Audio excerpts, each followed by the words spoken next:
Ma'am, nangangopya po si Scarlett sa akin, no? Apakasinungaling mo, Samantha. May nangangopya pala dito? Bagsak ka na sa akin, Scarlett. Apakasama talaga ng ugali mo, Samantha. Nay! O anak, anyari sa'yo? Binagsak ako ng teacher ko. Naniwala kasi siya kay Samantha na nangopya daw ako. Totoo ba yun, Scarlett? Hindi, Nay. Siya talaga yung nangopya sa akin. Walang iya yan ah! Humanda siya sa akin! Tara, anak!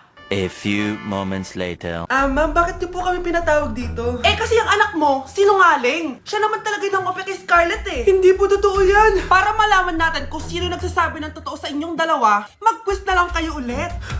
Patay ako nito. Humanda ka ng mapahiya, Samantha. Okay, time's up. Pass your papers.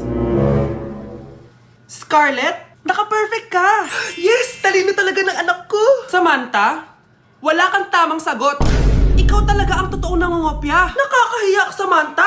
Humanda ka sa akin sa bahay. Tara! Huwag po, Nay.